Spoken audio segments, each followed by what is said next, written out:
Salve, Luiz. Me ouve bem? Ouço. O senhor me ouve? Grande Andrelise, salve, salve. Olá. De todas as lives até hoje, você foi a pessoa mais rápida a ingressar. Já ganha um troféu de largada. Pontualidade britânica. Pontualidade britânica. Show de bola. Vamos recebendo o nosso pessoal, dando boas-vindas a todos que estão nos acompanhando, perguntando se nos ouvem bem, se ouvem bem a Andrelise, se me ouvem bem. Grande Marcos Basílio, nos ouvindo bem. Rodolfo, Rafael. Muito bem, nós estamos hoje com a advogada Andrelise Parchem, advogada importante no cenário curitibano, atua na área criminal, é mestranda na Universidade Positivo, orientanda do professor Rodrigo Chemin, grande figura também. E a Andrelise promoveu nesses últimos tempos uma pesquisa grande entre os atores processuais, Ministério Público, magistratura, advogados, sobre a questão das videoconferências. Videoconferências, os atos judiciais realizados por vídeo, e que geraram um resultado dessa pesquisa que ela fez, que ficou super interessante, e aí parte o convite para ela nos apresentar. Então, na live de hoje, nós vamos tratar da videoconferência, os atores processuais penais, falando do Código de Processo Penal, do regramento tradicional, da resolução do CNJ 329/2020, que trata da questão das videoconferências nesse momento de pandemia, e muito especialmente vamos tratar da pesquisa que a Andrelise conduziu. Então, Andrelise, é uma alegria enorme te receber nessa tarde de quarta-feira e perguntar para você de início como é que você quer situar esse problema. Eu acho que nós podemos começar com a questão tradicional, como que a videoconferência entrou no sistema penal, no Código de Processo Penal, enfim, a palavra é tua, seja super bem-vinda. Primeiramente, eu gostaria de agradecer, é uma honra estar agora aqui sendo,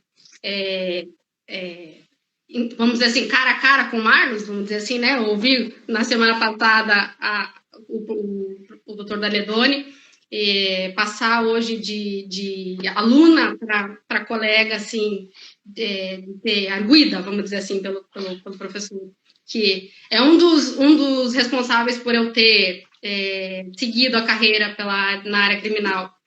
Né, muito obrigado, Andrelise. De 2004, na Pontifícia Universidade Católica. Que ano que foi a tua banca? 2004.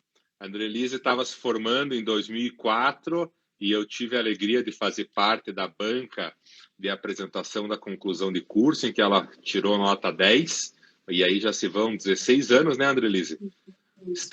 Estamos iguais, não envelhecemos nada, estamos belos e formosos, e naquela época a Andrelise defendeu a questão da responsabilidade penal das pessoas jurídicas, que já era um tema muito relevante, continua até hoje gerando paixões, e ali a gente fez uma boa amizade, e eu venho acompanhando a trajetória da Andrelise, que muito orgulha todos os advogados e as advogadas. E aí a Andrelise, então, entra no CPP com a videoconferência. Exatamente, é isso que eu ia dizer. E lá em 2004, nós já não iríamos falar de videoconferência, né, professor Marlos? Porque em 2004, eu, recém-formado, nós líamos, talvez os colegas que hoje ingressaram recentemente, a gente lia Diário de Justiça no papel, né? Não tinha Ctrl F para procurar o nome do advogado em que você trabalhava para ver se havia saído publicação. Recorte de publicação, a gente tinha que conferir no Diário de Justiça, então tinha escalas nos escritórios para verificar se realmente aquela publicação havia saído.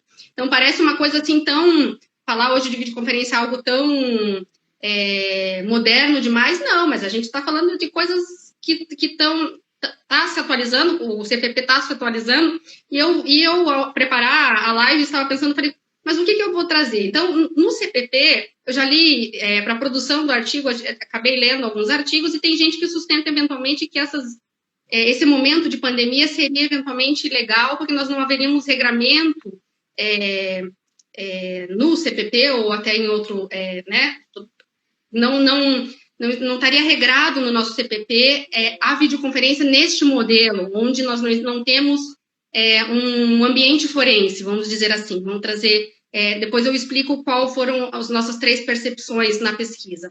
Certo. E eu já, de antemão, quero dizer que na minha concepção, pelo artigo lá atrás, no final do código do CPP, do 792, parágrafo 2º, tem um artigo, tem disposto que as audiências, as sessões e os atos processuais, em caso de necessidade, poderão realizar-se na residência do juiz ou em outra casa por ele especialmente designada. Então, eu acredito que legalidade nós não vamos enfrentar de dizerem mais tarde, não. Todos os atos que ocorreram na pandemia são ilegais porque eles não ocorreram no ambiente forense, né? Então, lá em 1941, no CPP já se trazia essa, talvez, tinha alguma visão, né, na época. Nós temos a reforminha do CPP, que muitos chamam, de 2008, que incluiu a videoconferência para atos de testemunhas, né? E me lembro muito bem uma das minhas primeiras audiências, eram 28 réus, e era ali no antigo Fórum Criminal no Marechal. Marechal Floriano. Marechal Floriano. E a gente estava se ambientando ainda ao sistema audiovisual, que, vamos ser bem sinceros, ele é muito melhor do que o sistema que a testemunha disse, que a testemunha disse, que a testemunha disse. Que além de não trazer com fidedignidade o que a testemunha disse, se perde nesses, vamos dizer, imagine hoje uma lava-jato sendo com o que a testemunha disse, ou qualquer outra grande operação, né? Estou trazendo aqui a Lava Jato porque ela é a mais emblemática, vamos dizer assim, das grandes operações. Mas tem outras maiores que ela. Mas lá pelas tantas do interrogatório, ainda era antes da reforma de 2008, ou seja, o interrogatório ainda era o primeiro ato do processo, a juíza olha para o secretário da audiência e fala assim, você pode dar uma conferida se a audiência está sendo gravada? E nós estávamos ali no 25º, 23º réu a ser ouvido. Quando ele percebe que nenhum réu tinha sido ouvido. Quantas vezes? Aí a juíza ponderou e disse assim, bom, nós estávamos com o réu preso, falou, bom, a reforma vai entrar em vigor daqui a um mês, eu vou relaxar as prisões, porque aqui não tem nem como eu mantê-las, e vamos aguardar entrar a reforma, e nós começamos o processo, então, pelo novo código. Então, nós sempre temos que nos ambientar a essas diferenças. Então, passou 2008, passamos a 2009, então, com a videoconferência no interrogatório do réu. Aí trouxemos inúmeras, né, considerações.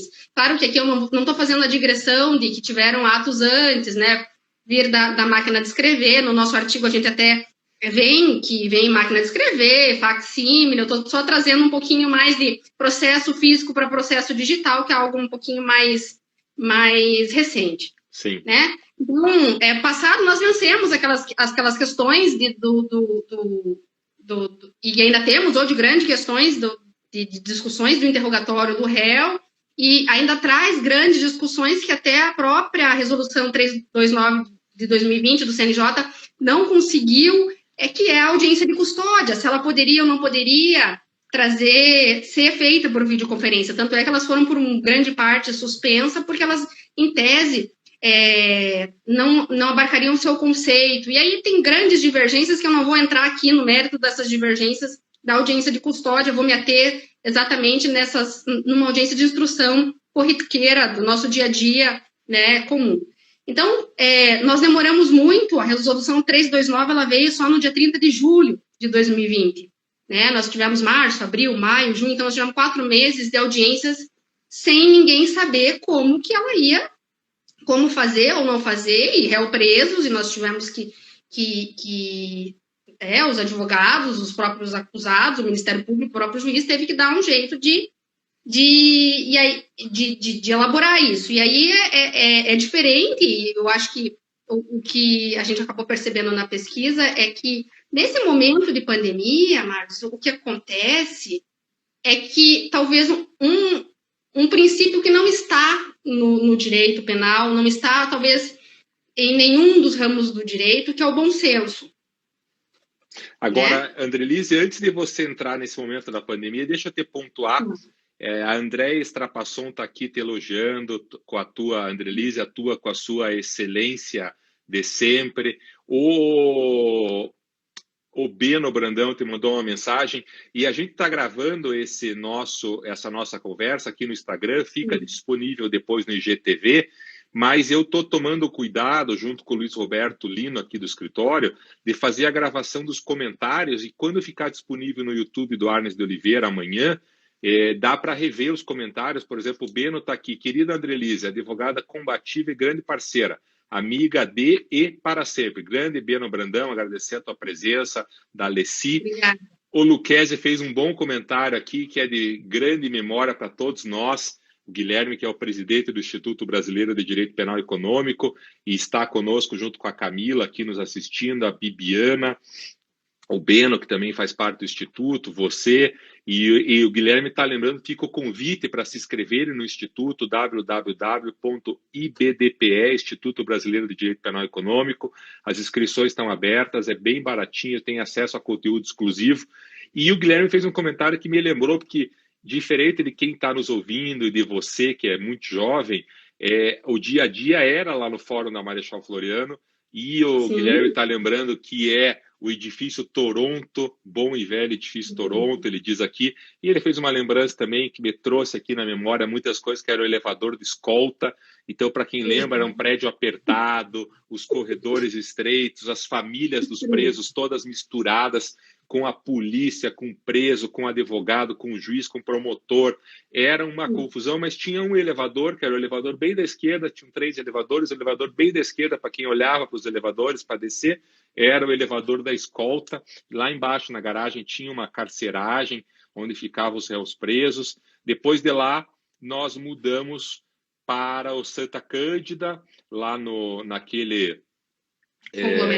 grande fórum lá do Santa Cândida, e hoje nós estamos aqui na Anita Garibaldi, num prédio digno para todos nós, advogados, juízes, promotores, para os presos, enfim, para todos que precisam da justiça criminal. Então, são lembranças que apareceram aqui e que eu não podia deixar de te falar, porque a Andrelise estava justamente fazendo um cenário histórico em que nós estávamos em 2007, 2008, a Andrelise nos disse, naquele momento de transição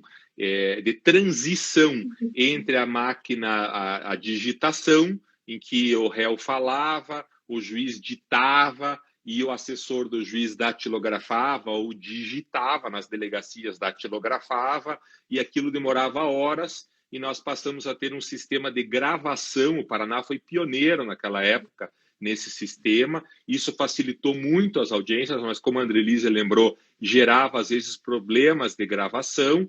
E aí, em 2009, 2010, a Andrelise está nos dizendo que nós entramos na questão das videoconferências, e neste momento a Andrelise estava chegando no momento de pandemia da Resolução 329 de 2020, que é a resolução que trata da videoconferência no momento da pandemia. E aí eu dei essa interrompida para situar quem chegou depois. A gente está com grande público, grande audiência, e a Andrelise prossegue com esse ponto que ela estava nos contando. Antes de eu ingressar na pandemia, só ainda bem que você fez esse briefing para eu voltar a fazer nada, né? É importante dizer que, mesmo na videoconferência, mesmo no CPP, independentemente de qual ator que vai ser indagado de videoconferência, a gente tem todo aquele regramento de estar, e aí que entrou a pesquisa e o porquê da pesquisa, dos atores estarem dentro de um ambiente forense. Embora o CPP diga que ele poderia eventualmente ser por um outro meio de som e imagem, e eu recebi até, tem alguns colegas promotores de justiça, colegas do professor Chemin, que já existia, e talvez mais na Justiça Federal, por WhatsApp, audiências por WhatsApp, mais no juizado, essas coisas, mas não era, e não é comum no nosso dia a dia de direito dos processos penais esse tipo de situação que nós estamos vivendo na pandemia. Mas nós temos requisitos, né? E a nossa amiga em comum, a Daniele Galvão, fez o mestrado dela, a dissertação do mestrado dela foi sobre videoconferência. E esses requisitos, eles precisam estar presentes. Quais seriam? A gente precisa de um som e imagem em tempo real. Nós precisamos de uma qualidade de áudio e vídeo que permita essa interação como nós estamos tendo aqui agora, eu e você, né? No ato processual. Como se o ato presencial fosse, ou seja, não posso ter uma quebra, não posso ter um chiado, não posso ter falhas em que qualquer uma das pessoas, qualquer um dos atores que estejam ali pertencendo àquele ato, participando daquele ato, não captem qualquer coisa, né? Não posso ter aqueles áudio inaudível. Não pode ter inaudível. O inaudível não tem ato. Isso é fato. Não tem ato nem no videoconferência do CPP e muito menos em época de pandemia. Esse regramento do CPP não deixa de existir no momento de pandemia. Nós só temos agora aqui no momento de pandemia, talvez, vamos dizer assim, um regramento um pouquinho mais estrito. Por quê? Porque é algo diferente, porque todos os atores estão em ambientes diferentes. Eu não tenho mais, e aqui talvez seja o ponto crucial, eu não tenho mais a qualidade do som e da imagem nas costas do Poder e do Judiciário. O equipamento não está nas mãos dele, né? E aqui eu volto mais tarde no motivo de que isso não é um motivo para gente deixar de fazer o ato, na verdade, ou se fazer o ato. Então, esses pontos têm que estar presentes, ou seja, tem que estar em tempo real, tem que ser a qualidade de som, tem que ter uma internet boa. Por exemplo, eu já verifiquei, e verifiquei na sua live com o doutor Daledoni na semana passada, que travou. Sim. Uma audiência, travou, e daí? Cara, a audiência, não tem mais o ato. Teria que ser simples assim. Sim. Não tem mais. Tá ali, a resolução 329 é dita. Se parou a audiência, não tem mais o ato. Ela disse. Só que veio, como eu disse, o regramento 329 em julho. Vai voltar em 15 de setembro? Não sabemos. E ali no regramento de 15 de setembro também não está muito explícito se ela vai voltar. Vai voltar a passos lentos, né? Porque nós temos também que verificar que nós temos pessoas de grupo de risco, juízes de grupo de riscos, promotores de grupos de riscos. Então, por um bom tempo, nós vamos viver ainda sobre o regime, entre aspas, aqui, exceção de videoconferência, vai ser por videoconferência. Então, o que me preocupou na pesquisa, em específico, e isso foi uma das conversas até com o professor Chemin, e foi o ator principal que me preocupou foi a testemunha. Por que a testemunha? Porque o acusado, seja ele com advogado constituído, seja ele com defensor dativo, seja ele com defensoria pública, os seus direitos vão estar assegurados e alguém vai representá-lo. O advogado, se a sua prerrogativa não for atendida, vai procurar a OAB e nós vamos conseguir com que a prerrogativa seja restabelecida. Mas a testemunha, via de regra, não tem representação no processo penal. Ela não é a testemunha da defesa e nem testemunha da acusação. Ela é a indicada e arrolada por.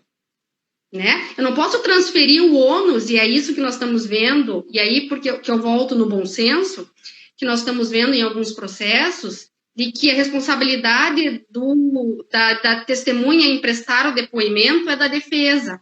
Ou, porque na maioria das vezes é a defesa. Isso é que não pode. Isso não está escrito na resolução e também não está escrito no código.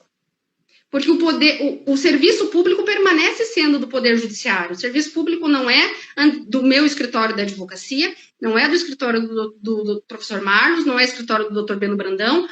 O serviço público é do Poder Judiciário. O que tem, se a testemunha não consegue estar presente no ato porque ela não tem condição, isso quem tem que verificar não sou eu, não é o senhor, não é o terceiro, é o Poder Judiciário. E se ela disser que não dá, não dá. Embora a resolução diga, se as partes, advogados, em consulta prévia, ela diz que tem que ser consulta prévia e tem que ser um consenso. Aí é um segundo requisito que nós não estamos muito acostumados no direito penal e no processo penal, que é o consenso, né? Tem que ter um consenso entre as partes que a audiência será por videoconferência. Se um não quer, dois não briga, não tem. Se não tiver consenso, não tem audiência por videoconferência. Ah, mas Andrelise, daí? O que a gente faz? Tem um réu preso e não tem audiência por videoconferência. A gente sugere no artigo um modelo híbrido, então. Então, nós vamos fazer o seguinte, ou nós vamos fazer uma audiência num lugar, como está, um lugar mais amplo, seja plenário do Tribunal do Júri, seja adotando as regras de higiene sanitária, como o Rio de Janeiro, com aquelas barreiras de acrílico, para aquelas audiências, só vai entrar as pessoas daquela audiência, ou seja, com audiências semipresenciais. Quem consegue vai, quem não consegue não vai. Mas eu não posso obrigar a pessoa a ir, como recentemente recebi nos grupos que a OAB teve que impetrar um mandado de segurança, porque teve um juiz que não era criminal, era um processo civil, um juiz que achou que não era crível, que em 2 meses as testemunhas não tivessem ainda se adaptado. E você sabe, Andrelise, fazendo... de brasileiros sem internet. Fazendo um ponto aqui interessante, essa decisão que a Andrelise se refere a um mandado de segurança que a OAB Paraná ingressou em prol da realização de uma audiência que o juiz exigiu que acontecesse, o advogado informou que tinha uma série de dificuldades com ele, com as testemunhas, etc. O juiz manteve a data da audiência e o mandado de segurança teve uma liminar concedida. E o juiz, muito bravo, inclusive no despacho, meio mal educado, inclusive, e jogou essa audiência para o ano que vem, ou para o final do ano, enfim. Mas o que importa é que no criminal nós temos conhecimento de inúmeros habeas corpus com o mesmo pedido e que o Tribunal de Justiça do Estado do Paraná negou o pedido dos advogados nessa realização. E há uma determinação do presidente desembargador Xisto, no sentido de que os juízes devem respeitar se o advogado solicitar a remarcação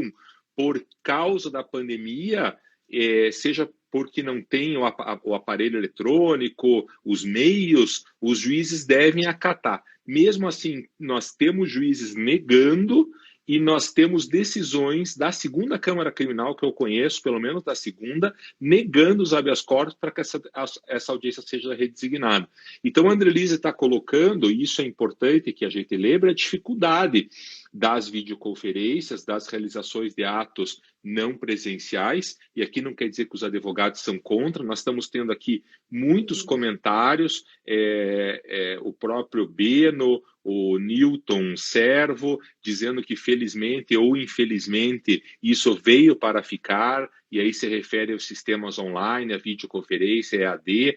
O Beno está colocando nesse mesmo sentido de que está se dando preferência à agilidade, a palavra de ordem é agilidade, infelizmente, e aí preocupa-se com a produtividade. O Cristiano Salmin traz uma lembrança importante nesse ponto também. A inteligência artificial logo tomará tudo isso ou dominará. Quer dizer, nós vamos ainda enfrentar também essa questão. Está conosco na live aqui o Alexandre Moraes da Roja, juiz em Santa Catarina, que tem falado muito sobre o tema nos livros, nas lives, que é a questão da inteligência artificial. Nós conhecemos que o STJ tem um robô próprio, o Supremo também tem um robô próprio, muitas decisões de admissibilidade já se dão por conta desses robôs que funcionam nos tribunais.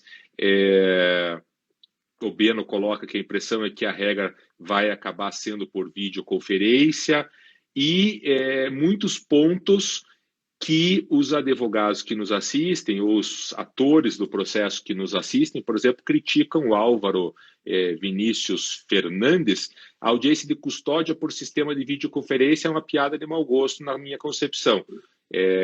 Além disso, não estão fazendo por videoconferência. Qual que é o efeito? Então, tem muitos atos, e a gente até agora falou da testemunha, por certo, a Andrelise falará também dos réus, e eu falei um pouquinho aqui do papel dos juízes, mas é um momento que, na minha opinião, concordando com vários, veio para ficar, e a preocupação de que é uma parcela muito expressiva dos advogados que não tem acesso à tecnologia para poder bem praticar esses atos por videoconferência. Eu me refiro aqui, por exemplo, às sustentações orais nos tribunais, que nós temos participado sempre, muitos advogados sustentando do seu próprio celular, falta uma rede, um cabo, enfim, muita dificuldade para os advogados, aumenta o custo da advocacia, o judiciário transfere parte desse custo para a advocacia, enfim, vai ter uma série de problemas aí que nós vamos ter que solucionar, e a Andrelise está nos contando sobre tudo isso, sobre o regramento da videoconferência, como era antes do Código de Processo Penal, as audiências gravadas, depois as audiências por videoconferência, o momento pandêmico. E antes de você voltar, Andrelise, que você estava terminando a parte da testemunha para seguir, o Beno está me lembrando que ele é muito mais velho do que eu, o Beno Brandão. Eu não lembrava disso, para mim o Beno é mais novo do que eu, mas ele está me lembrando que ele é bem mais velho do que eu, e que ele, antes do Fórum da Marechal Floriano, frequentava o Fórum da Cândido de Abreu. Beno, aqui na Cândido de Abreu, o antigo fórum, hoje é o Hotel San Juan, fica na frente do meu escritório, é um bom hotel, e eu realmente não peguei a época do fórum aqui na Cândido de Abreu, porque eu, quando me formei, o fórum já estava lá na Marechal Floriano. Brincadeira, Beno, frequentamos muito o fórum da Cândido de Abreu, tinha tiroteio no 7º andar, quantas vezes tinha tentativa de levar os réus presos embora, e dava tiroteio e fechava o fórum, eram outros tempos, isso era na década de 70, eu e o Beno estávamos já com 30 anos naquela época. Abraço, Beno Brandão. Andrelise, siga. Tem que rir, né? Andrelise, e tem uma preocupação, hein? O Rodrigo Chemin acabou de entrar na live, o teu orientador está aqui conosco. Para terminar a live. Vou te agradecer, então, Andrelise. Para continuar a live. Rodrigo, seja bem-vindo. Está aí o doutor Beno e o professor Chemin, chamaremos eles para integrar a live, né? Falaremos sobre. Mas, voltando aqui, com certeza, assim, que a videoconferência vai voltar, vai ficar, eu acho que é fato. Na verdade, eu acho que a pandemia só acelerou em meses o que nós teríamos, seria a consequência, né? Agora nós temos inquérito totalmente digitalizado, que já, né? E assim, eu não sou contra, eu acho que não tem como a gente ser contra, porque essa é a onda natural, e nós temos que seguir. Não dá para a gente ficar sendo sempre, parece que sempre que o processualista penal é aquele que é contra tudo, né? Não é contra tudo, mas a gente tem que lembrar que tem as garantias aqui, e eu, na minha humilde visão agora aqui, né, perto desses professores que estão aí, de você mesmo, Marlos, que foi quem me ensinou, me colocou vamos dizer assim, me ensinou a andar no processo penal, nós temos que pensar o seguinte: devido ao processo legal, não é só do acusado, na minha visão. Devido ao processo legal, é para todos os atores. É para testemunhas. Se nós estamos falando de garantias do cidadão, garantias fundamentais do cidadão, eu tenho um cidadão testemunha, eu tenho um cidadão réu, eu tenho um cidadão advogado, promotor de justiça, juiz, que nenhum deles gostaria de ter os seus direitos não assegurados, né? Então, na videoconferência, de igual forma, e nós temos no direito penal, e aqui eu acho que cabe uma ressalta: o direito penal não é o direito penal de elite. Não é porque hoje ele está ocupando os grandes jornais que a gente vai esquecer das classes C e D, que são as classes que mais vão ali no fórum criminal, não é? E nós não podemos esquecer e aqui que foi a percepção da nossa pesquisa em específico. Nós fizemos a pesquisa com promotores de justiça e com advogados criminais de qual era a percepção desses atores com a audiência de videoconferência. Nós tivemos pontos positivos e nós destacamos aqui, obviamente, que nós temos diminuição de custos, isso é fato, mas nós temos que lembrar que o Poder Judiciário diminui custo, mas não visa lucro. Não é uma empresa que tem que diminuir custos. Se diminuir custos, não pode ser visar em detrimento de garantias. Se isso começar a ocorrer, os custos vão continuar tendo ser o mesmo. Eu até estava pensando, se nós não tivermos, e isso tem inclusive um estudo paralelo e anterior ao nosso estudo aqui, do Centro de Estudos Judiciais da América Latina, vamos ter que fazer pontos de acesso. Porque na periferia, se a internet falha, Marlos, teve um dia que nós tivemos sustentação oral, e nós, às vezes, sustentação oral, nós temos que estar com o celular conectado no YouTube para ver qual que é o momento que nós vamos ser chamado na Câmara, não é isso? Para sustentar, e o computador, às vezes mais de um computador, porque pode dar pane, e no meu deu pane, eu tive que sustentar com o celular. Você imagina nós, que é o dia a dia hoje, o dia a dia do advogado hoje é o computador e o celular, não tem como, você não advoga sem, é um instrumento de trabalho. Imagina para uma testemunha, número 1, que nunca prestou um depoimento, número 2, que tem que prestar um depoimento pelo celular dela, número 3, num lugar que ela só tem um pré-pago. Não tem condição. Isso é uma política pública que talvez a gente tenha que... de acesso à justiça. Nós vamos, então, fazer a videoconferência, então como que nós vamos fazer acesso à justiça? Tem que dar acesso à justiça, vamos ter que dar uma banda larga para todo mundo, então. Vamos ter que priorizar a banda larga. O Brasil está num dos piores de banda larga. E com a pandemia, nós aumentamos em 20% o uso de pandemia. Por quê? Porque nós temos home office. Então, nós não podemos fechar os olhos de que a videoconferência é exclusiva. Em casas em que não tem acesso à educação, porque não tem acesso à internet, não vai ter videoconferência. E aí eu volto no bom senso. E o professor Chenin pode dizer, eu ousaria dizer que neste momento de pandemia, aquela pirâmide triangular que nós aprendemos na faculdade de Direito, onde o juiz estava no topo e as partes estariam ou MP e juiz, aqui no caso do processo MP e réu, na base, ela mudou para o consenso, onde o consenso está no meio e cada um dos autores está numa ponta. Se uma das pontas não concordar, não tem como fazer a videoconferência. E aqui não é por capricho, né? Eu ouvi já juízes falando que esse vai ser o futuro, que nós vamos ter que transformar os nossos escritórios de advocacia em estúdios. Sim, mas nós vamos fazer um planejamento estratégico para isso. Não é agora. Agora não. Agora é pandemia. Agora, a duração razoável do processo, ela tem que ser mitigada. A efetividade, a eficiência, ela tem que ser mitigada, né? Porque se não dá para acessar uma audiência, se a testemunha não se sente confortável, se o acusado não se sente confortável, não é a mim que tem que ser transferida essa responsabilidade. Não é o promotor de justiça, e sim é o Poder Judiciário. Não tem como, então não tem como. Se eu, advogada, disser, pela fé do meu grau, que não tem como, não tem como. E aí eu volto. A testemunha não é minha, a testemunha é do processo. Já dizia Carnelucci, é pro processo que ele vai. Então, não sou eu que tenho que dizer. Nós temos... o Eduardo Santos escreveu uma sequência de artigos sobre audiências criminais em época de pandemia. A boa-fé, que é muito comum no direito privado, que a gente vai ter que emprestar a boa-fé para o direito público, para o direito criminal. Se eu estou falando como advogada que a testemunha disse que não dá, não dá. Se a senhora duvida, liga para ela. Ou a senhora que eu digo, o senhor Poder Judiciário, não a figura de um juiz ou de outro, né? Então, eu acho que nesse momento de pandemia, nós temos, sim, os princípios basilares, e esses nós não podemos esquecer, e esses estão ali no topo da Resolução 329. Nós temos a ampla defesa, o contraditório devido ao processo legal.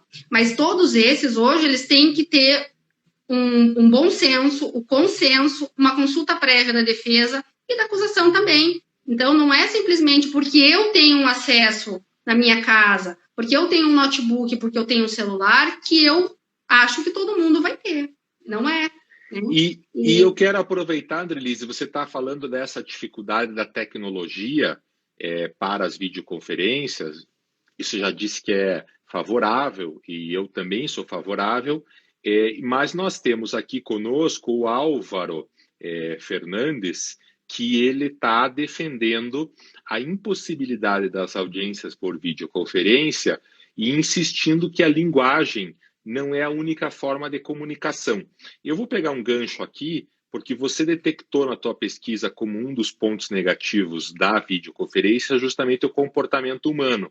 E eu quero pegar esse gancho, cumprimentar a ex-juíza do TRE, doutora Graciane, que está conosco, o juiz Gabriel Gazebo, que está conosco. Eu quero cumprimentar um amigo do interior de São Paulo, professor William Feitosa, e que está nos lembrando que isso tudo reflete também nas aulas para os menos favorecidos. O William, que é professor de escola pública e está enfrentando essa dificuldade lá, justamente da dificuldade da tecnologia, mas dentro desse comportamento humano, e acho que é esse ponto que o Álvaro se refere, nós temos uma linguagem corporal, nós temos uma linguagem formal, e nós temos assistido, e brincadeiras à parte, o advogado na rede, o advogado que sustenta de cachimbo e óculos escuro, que é o do dia de hoje, enfim, tirando todas essas questões, evidentemente que alguém que vai ser testemunha dentro de uma sala do Poder Judiciário, ela tem uma formalidade e uma linguagem que normalmente, pelo menos na minha experiência dentro desse período de pandemia, não aconteceu. Quer dizer, as testemunhas que eu ouvi por videoconferência nos processos foram testemunhas que estavam na sua casa, evidentemente mais confortáveis do que no ambiente judiciário. A tela nos afasta daquele ambiente formal do judiciário, e eu fiquei muitas vezes pensando nas audiências, nesses casos mais complexos, onde você tem um delator que vai ser inquirido pelos advogados dos delatados. Então você tem aqui, e eu concordo com o Álvaro, você tem toda uma perda de uma linguagem que não é uma linguagem falada, que é uma linguagem corporal e que faz diferença para todos os atores. Eu sempre digo para os meus clientes, o interrogatório é um momento em que você tem de olhar no olho do juiz e convencer o juiz da tua inocência. Não vai convencer com argumentos técnicos, mas vai entrar na linguagem cerebral do juiz e convencer o juiz através da sua linguagem corporal e da sua verdade de que é uma pessoa inocente. Isso se perde na videoconferência. E estou errado? A pesquisa apontou essa dificuldade. Que conclusão que você chegou referente a esse ponto? O que você pensa desse assunto? A pesquisa, então, a tecnologia a gente já venceu. Ela já é um dos pontos que a pesquisa apontou que ela pode ser positiva ou negativa. E ela apontou que tem outros dois pontos que estão exatamente ligados no comportamento humano, que é a influência da arquitetura judiciária. Né? Nós temos pesquisas aqui no Brasil, nos Estados Unidos e até mesmo em Portugal, de que a imponência de um prédio do fórum, ele tem uma razão de ser. Ele tem aquela razão de respeito, aquela razão de controle social, né? E quando a pessoa saiu, e até mesmo a disposição de uma sala de fórum, hoje nós não temos muito, pelo menos aqui em Curitiba já não tem mais um fórum novo, aquele tabladinho, onde o juiz ficava um pouquinho para cima, né? Mas nós temos ainda a mesa em T, juiz promotor, nós na frente, etc. E a testemunha tem que olhar e tem aquela representação processual, né? Onde a testemunha ou o acusado ou quem sempre tem que olhar para frente e olhos fixos para o juiz. Por mais que a câmera esteja ali, ela está posicionada para que a testemunha ou o acusado continue e permaneça olhando para quem é o centro daquela audiência, que é o juiz, né? E o que a gente percebeu, e é exatamente isso, o conforto, porque ela está mais relaxada, fez com que as pessoas percebessem uma menor credibilidade no que se falava, né? Mas aí, no nosso entendimento, há como se contornar. Por quê? Por que eu acho que teve essa questão? Porque todo mundo ficou no mesmo plano. Nós não temos mais essa hierarquia, nós não temos mais essa divisão de tela em T. Todo mundo está planificado. Todo mundo, né? O juiz e a testemunha e o acusado estão um do lado do outro, tela a tela, dependendo. Então, tem essa representação, né? Então, a tentativa, e eu acho que aí, porque para nós, o dia a dia do Poder Judiciário, talvez a gente entrando nas salas da audiência já era corriqueiro entrar no fórum. A gente não via mais, não tinha mais aquele significado entrar num fórum, né? Claro que quando você vai, por exemplo, no fórum de Santa Catarina, você vê as diferenças, porque todos os fóruns de Santa Catarina, eles têm aquelas representações romanas, greco-romanas, em qualquer lugar que você vá. Aqui nos nossos, não. São casas normais, mas é um fórum, né? Que as pessoas entram e têm aquele respeito e tem aquele temor, muitas delas, e muitos escreveram, de que o ambiente do fórum é um ambiente hostil e que faz com que a testemunha fique um pouco retraída, faz com que o acusado fique um pouco retraído e fale menos a verdade. Quer dizer, a pesquisa aponta o contrário, que a pessoa estando em casa, de bermuda, de chinelo, no seu ambiente, à vontade, ela vai falar mais e melhor, é isso? Porque ela estaria mais tranquila. Embora nós temos o contraponto de que as pessoas em casa, você não consegue, para num outro sentido, buscar credibilidade. Por quê? Porque você não consegue exercer nesse ator que está falando, testemunho acusado, nenhuma ingerência, nenhum poder, né? Nem de voz, eventualmente, nem aumentar a sua voz, eventualmente, para que ele veja que aquela pergunta tem maior pertinência ou maior relevância para o processo, você consegue. Então, o comportamento da testemunha, e aqui eu concordo com o doutor Álvaro, inclusive, aqui eu já faço um adendo, o tema da minha pesquisa de mestrado é exatamente a expressão facial e microfacial das testemunhas de acusação no processo em que tem assistente e a teoria dos jogos, do professor Alexandre de Moraes. Então, é exatamente isso, se o que ela diz é realmente o que ela quis dizer. E aí faltou um regramento na resolução. Por quê? Porque eu preciso, e é uma das sugestões do nosso artigo, que eu preciso de uma distância mínima no nosso... Vai ser de celular? Então, o celular tem que estar apoiado em algum lugar. Eu preciso que você mostre ombros, mostre mãos e mostre o rosto. Porque é diferente do que eu pegar e pôr a cara aqui, ó, como eu fiz aqui agora. O que você está vendo? Nada. Uhum. Ou seja, vai se estipular, pelo que você está percebendo, vai se estipular uma regra de conduta para aquelas pessoas que forem depor por videoconferência fora dos tribunais. É isso? Critérios mínimos, né? Por exemplo, porque tem magistrados que pedem para que ele faça 360 graus na câmera. Mas esse 360 graus na câmera, vamos pensar o seguinte, uma testemunha vítima de roubo, quer fazer 360 graus na câmera na frente do acusado? Não. Então, peraí, acusado, espera um pouquinho que nós vamos fazer o 360. Daí a defesa vai se insurgir. Não, mas o acusado está presente em todo...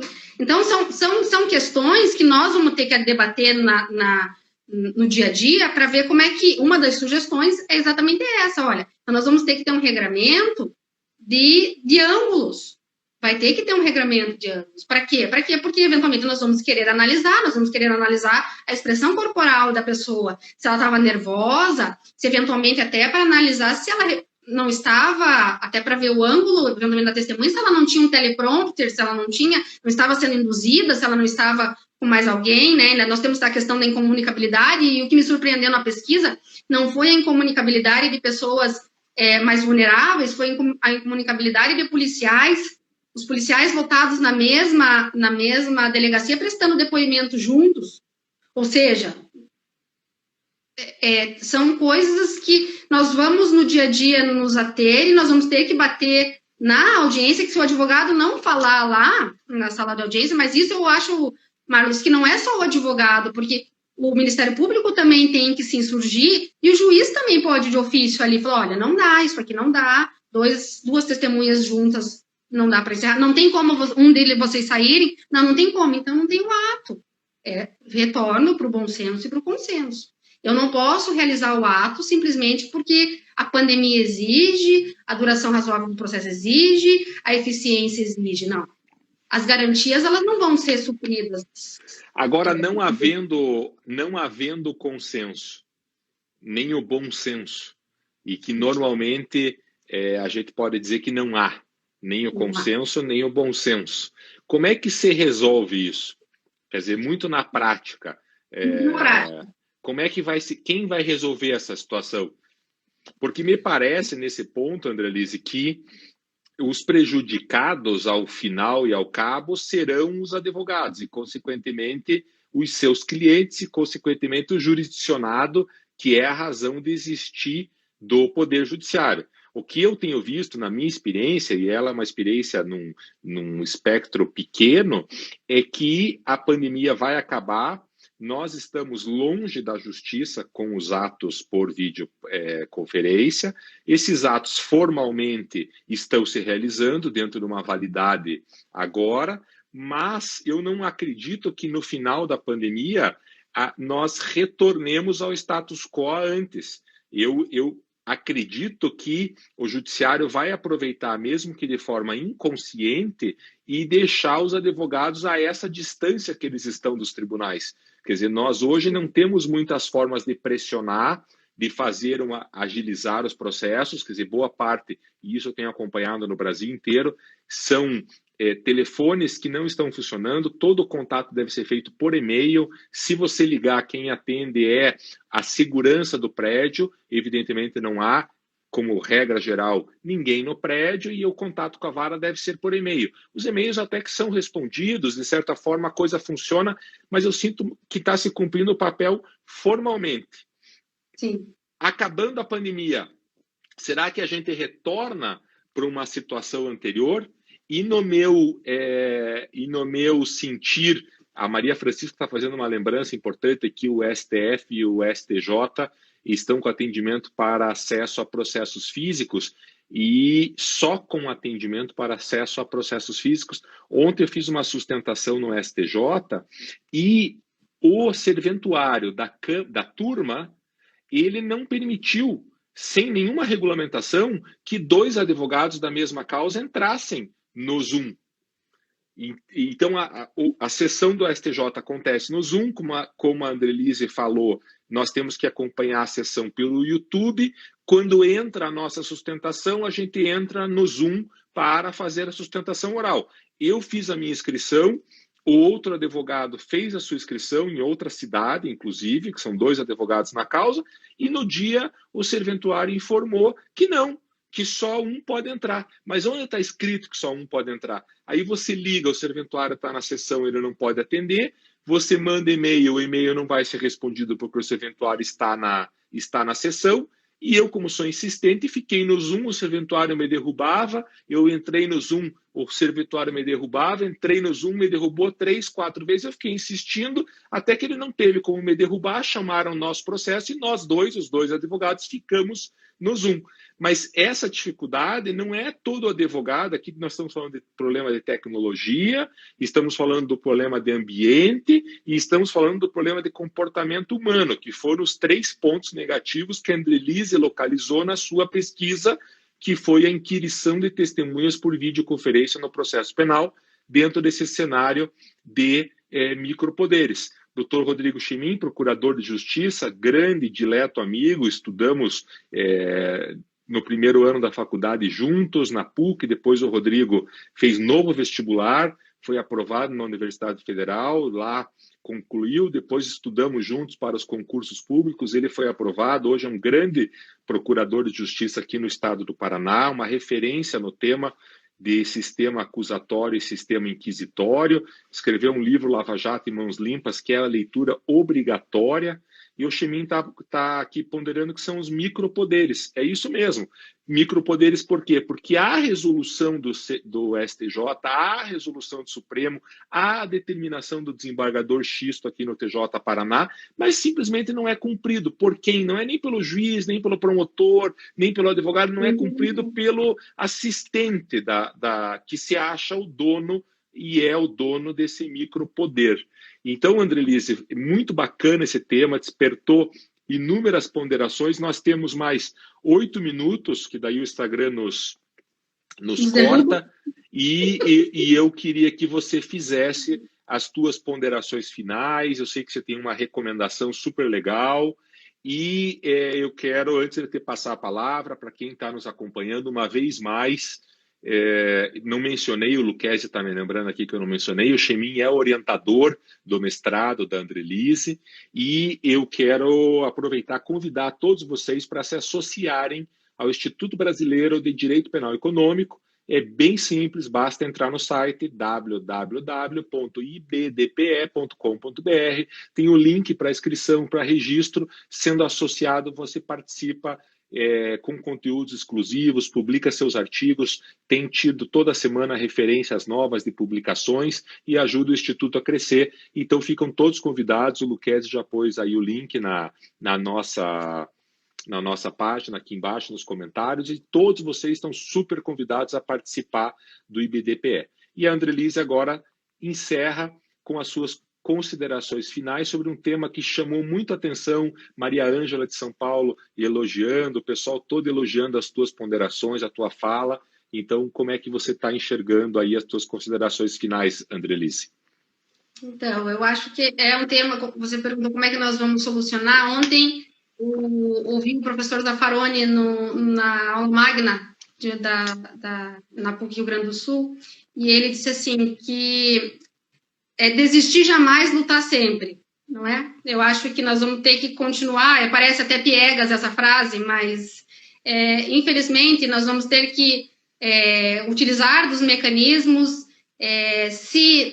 Eu posso até ser autoritária aqui no que eu vou falar, mas e até a Alessi ponderou ali, talvez para nós aqui que já temos um certo ponto, anos de carreira, né? Dizer assim para o meu cliente, se não tem consenso, não vai, porque eu falaria isso para o meu cliente, se não tem consenso, não vai.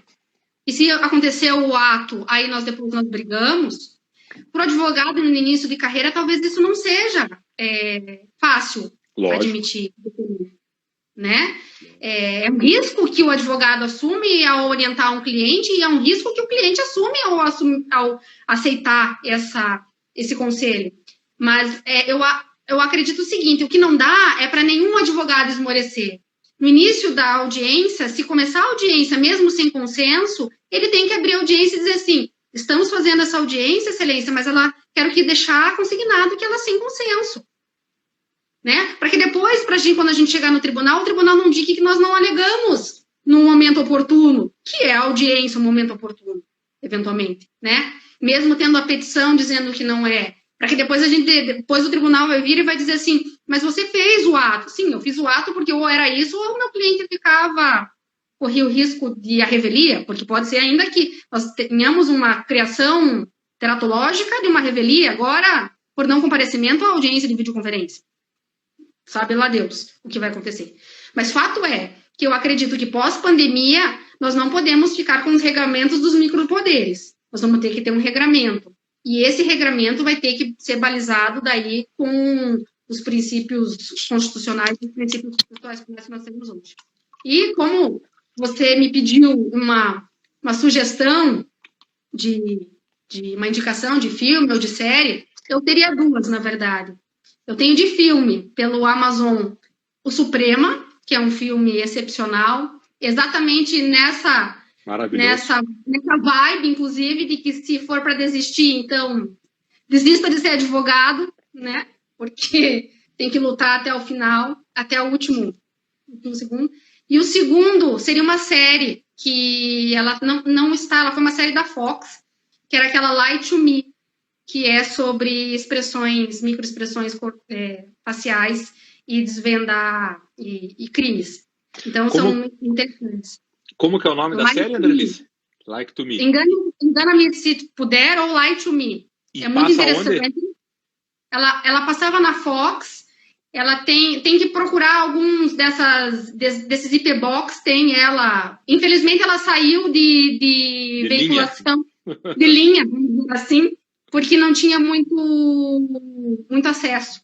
Mas é uma série muito interessante, onde um psicólogo, tal como o Ekman, que é um dos psicólogos que analisa a face, analisa os crimes pelas expressões faciais dos testemunhas, etc. Então, eu agradeço mais uma vez a oportunidade, agradeço mais uma vez a audiência e vamos lá, juntos. Falar em psicólogo, está aqui o Rafael, psicólogo, está conosco desde o começo da live e é um Meu ponto pai, muito... é teu pai? É teu pai, que legal. É porque tem uma área de interação muito importante entre o direito e a psicologia. E isso faz parte, inclusive, dos casos de vitória dos advogados, saber utilizar esses aspectos psicológicos dentro do direito. Eu não sabia que o Rafael era teu pai, porque eu vi que a Rosina também está te elogiando. Do papai aí. Tá o Ricardo Escher elogiando, o Luiz Roberto colocou aqui Lie to Me, disponível no streaming da Fox. E nós temos o Escher te elogiando, da Araucária, o Luquezzi fazendo uma pergunta bem interessante, uma provocação, como é que vai ser a nomeação de defensores ad hoc nesses atos virtuais.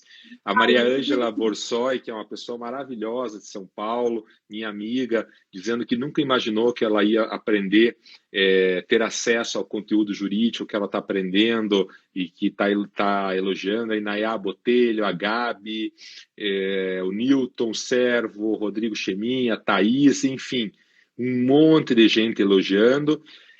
Estão perguntando se as lives continuam, se queremos a continuidade dessas lives. Sim, elas continuam. Quarta-feira da semana que vem, nós estaremos com o João Rafael de Oliveira, advogado aqui de Curitiba, doutorando na UNB em Brasília, 5 horas, toda quarta às 5 horas, e semana que vem o João vai tratar da teoria dos precedentes no processo penal brasileiro. Com certeza a Andrelise volta assim que ela defender a sua dissertação de mestrado, onde ela vai dar forma a toda essa discussão que nós tivemos aqui. Eu agradeço muito a presença de vocês. Quem gostou, compartilha, curte, vai no IGTV, assiste de novo e depois amanhã subirá no YouTube do Arnes de Oliveira Andreasa com os comentários. Abraço forte a todos, até semana que vem. Andrelise, fiquei felicíssimo de te ouvir por 2 motivos. O primeiro é porque não há pesquisa no Brasil desse tipo, feita de forma séria e com números. Nós, no direito, temos uma mania de acharmos e de não verificarmos isso em números. E eu acompanhei a tua busca pela participação de todos nessa pesquisa, nos grupos do WhatsApp, enfim, todo mundo participou dessa pesquisa, foi muito legal. E essa questão desse tipo de pesquisa não é comum no direito, então eu fiquei muito feliz de você fazer esse tipo de pesquisa. E a segunda, eu fiquei muito feliz porque eu acompanho a tua trajetória desde a faculdade e agora estou acompanhando a tua trajetória de sucesso como advogada, como mestranda, e desejo que você seja uma pessoa sempre de sucesso, continue sendo essa mulher guerreira de fibra. E nos encontramos aqui de novo quando você concluir o mestrado. Abraço a você, abraço a todos. Valeu, turma, abraço. Tchau, tchau.